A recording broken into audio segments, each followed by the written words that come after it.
Agora você ouve uma palavra de vida com o pastor Érico Rodolfo Bussinger.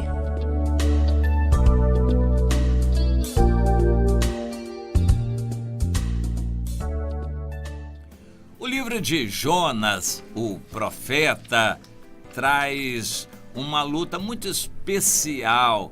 O profeta foi chamado por Deus e ele inicialmente quis fugir. Durante todo o processo, o Jonas praticamente se colocou contra o desejo de Deus. Como é isso? Vamos procurar entender. O Jonas era um religioso. Deus o chamou porque ele era um profeta, ele estava em princípio à disposição de Deus. O Senhor não tinha outro, queria que fosse ele. Tanto é que quando Jonas recusou, Deus poderia tê-lo rejeitado e escolhido outro, mas Deus não fez assim. Insistiu em que tinha que ser o Jonas. E, por fim, depois de estar na barriga do peixe por 3 dias, o Jonas fez uma oração, e é o que eu quero focalizar agora. Mas mesmo na oração, ele não caracterizou explicitamente o arrependimento, ainda continuou com um ranço religioso que durou durante todo o livro que leva o seu nome. Até o final, o Jonas estava com um ranço religioso no coração e Deus teve que lutar contra esse ranço religioso. O bom é que o profeta esteja sintonizado com o Espírito de Deus. Deus manda entregar uma mensagem, ele entregue essa mensagem pensando no espírito da mensagem e colocando o seu coração junto com o coração de Deus. Quando Deus manda fazer um alerta, o coração de Deus está irado. O bom é que o profeta também sinta esta indignação contra o pecado e traga a mensagem com aquela ênfase de ira. Quando Deus manda uma mensagem de amor, o bom é que o coração do profeta esteja sintonizado com o amor de Deus, que ele se condoa das pessoas, que ele entregue aquela palavra com amor. O bom é que o profeta esteja com o coração sintonizado com o coração de Deus. Não foi o caso do Jonas desde o início, e o Jonas confessou isso publicamente, não uma confissão de pecado, mas ele reconheceu e falou: Senhor, toda a minha atitude é porque eu sabia que o Senhor é misericordioso, o Senhor me mandaria anunciar uma calamidade que depois o Senhor não iria cumprir. Porque o Senhor disse que destruiria a cidade. Eu sabia que o Senhor não ia destruir a cidade, porque ia ter misericórdia dela. Então eu ia passar vergonha. Eu ia passar vergonha porque eu ia anunciar que a cidade de Nínive seria destruída. O profeta Jonas. A cidade de Nínive seria destruída, eu falaria isso, depois eu iria passar vergonha, porque o Senhor não iria destruir a cidade. Então, eu não quis entregar uma mensagem dessas, eu não quis fazer um papel desse. Interessante.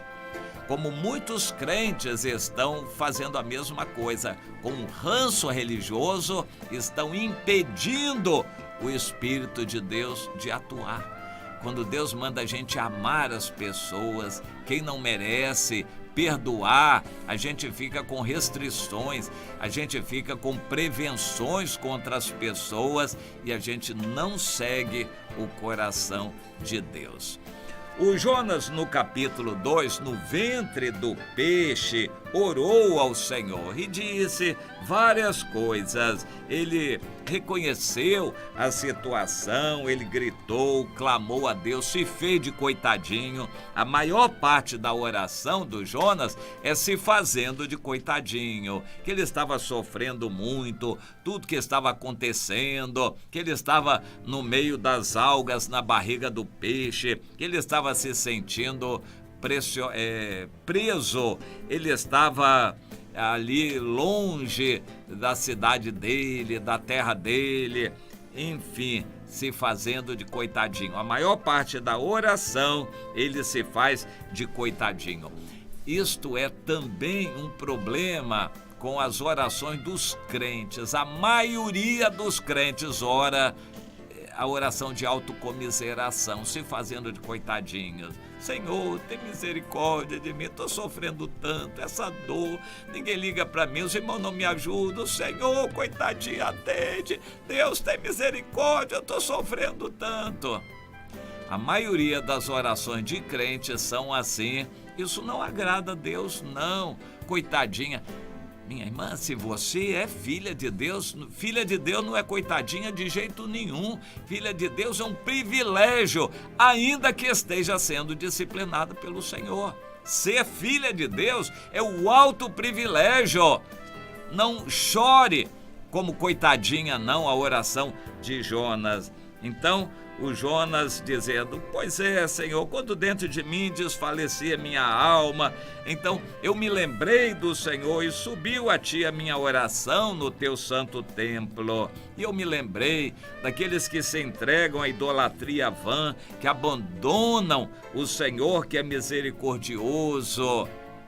Ainda assim ele não caracterizou um arrependimento, mas depois ele diz: agora com a voz de agradecimento eu te oferecerei sacrifício, o que eu votei pagarei, pois ao Senhor pertence a salvação.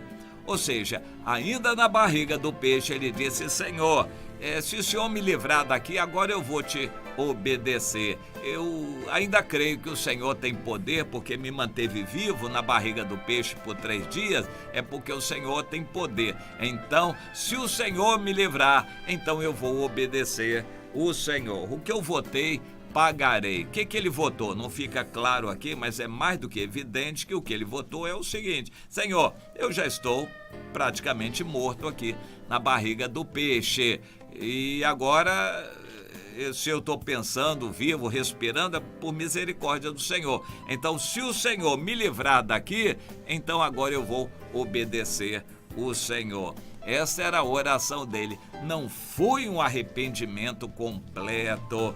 Até o fim, o Jonas, com o ranço religioso dele, lutou com Deus e Deus com ele. A pergunta que eu quero deixar no final é a seguinte: se o Jonas era tão religioso, por que Deus insistiu com ele? Porque Deus não tinha outro. Muitas vezes é isso que acontece. Uma vez eu estava um sábado de jejum e consagração a Deus, eu sozinho, num local, num acampamento, eu orando a Deus. Deus falou comigo: servo, que me adiantam as multidões que eu tenho? Sim, eu tenho multidões nas igrejas. Se na hora que eu quero usar eu não encontro. Isso é muito comum, né, no coração de Deus. Ele procura uma pessoa apropriada para uma missão e ele não encontra. Eu me lembro daquela igreja em São Paulo, estava sendo renovada. Deus se revelou e disse que o servo dele no Rio de Janeiro estava sofrendo muito naquele momento e ele queria que alguém fosse levar a palavra de Deus para ele. O servo era o presidente Getúlio Vargas e eles não foram e disseram: não, vamos orar, vamos esperar, vamos pedir misericórdia a Deus, vamos ficar orando. E logo a seguir, talvez no outro dia, receberam a notícia que o presidente tinha suicidado. E aí a igreja entrou em prantos, em pânico, desespero, de súplica, de misericórdia a Deus, porque Deus tinha revelado a eles. Mas Deus não achou ninguém que fosse lá levar uma palavra de apoio ao seu servo. O presidente, ele suicidou e morreu. Deus o chamou de servo, como chamou Nabucodonosor, Ciro, rei da Pérsia, e outros governantes também. Deus é Senhor sobre tudo. Se Ele quer chamar um governante de meu servo, nós devemos entrar no coração de Deus e orar por esse governante. Deus manda que a gente faça isto. No caso, Deus conhecia o coração do rei da Assíria, que se quebrantaria, aquelas 120 mil pessoas que receberiam a palavra profética de Jonas e se arrependeriam, os ninivitas, e Deus, por amor a eles, insistiu, aguentando, suportando a religiosidade do Jonas. Agora, há uma opinião muito pessoal minha: o Jonas pode nem ser salvo na eternidade. Deus usa uma pessoa, mas o fato de Deus usar não caracteriza que essa pessoa está totalmente bem diante do Senhor. No decorrer da história, muitos pregadores têm pregado mesmo vivendo em pecado. Deus usa, mas depois eles vão para o inferno. Muitos naquele dia, são muitos. Jesus diz que são muitos os pregadores que vão para o inferno. Nesse grupo eu incluo provavelmente o Jonas também. Até o fim, com a religiosidade dele, ele não demonstrou um coração quebrantado. Ele se mostrou um religioso até o fim. Deus usou, mas ele pode não ser salvo. E no decorrer da história, muitos estão sendo usados por Deus, mesmo em pecado. Deus usa por misericórdia, mas eles vão pagar diante de Deus. E muitos então vão dizer naquele dia, Jesus que falou: Senhor, Senhor, no teu nome eu fiz milagres, eu preguei, muita gente se converteu. O Senhor vai dizer o quê? Nunca te conheci, o seu lugar é lá, apartai-vos de mim, malditos, para o fogo eterno. Vai ser muito triste naquele dia. Então aprenda isso: Deus usou Jonas, não porque o coração dele estava quebrantado, é porque não tinha outro. Deus não tinha outro. Deus tem usado muitos pregadores porque eles receberam o dom de Deus é irrevogável, mas a salvação não é de acordo com o dom, não.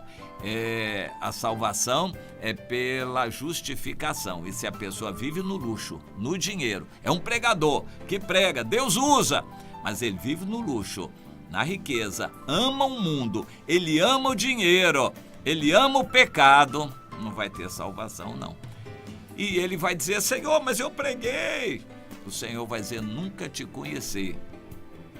Vai ser triste isso, né? Pois é, vamos nos lembrar do Jonas. Aquela religiosidade atrapalhou bastante, mas como Deus é soberano, usa quem Ele quer, insistiu em usar o Jonas, mesmo apesar do ranço religioso dele, porque Deus não tinha outro. Deus insistiu em usar o Jonas, mas Deus usar uma pessoa não significa aprovar aquela pessoa, não. Vamos pensar nisto, que é uma situação em que qualquer um de nós pode estar incorrendo. Deus nos usa, mas se o nosso coração não estiver limpo, lavado, a nossa vida justificada no sangue de Jesus, nós vamos nos perder, apesar de Deus ter nos usado tanto. Cuidado, minha irmã, você tem sido usada por Deus, mas cuidado. Meu irmão que está em pé, cuidado que não caia. Deus usa você, mas cuidado. Time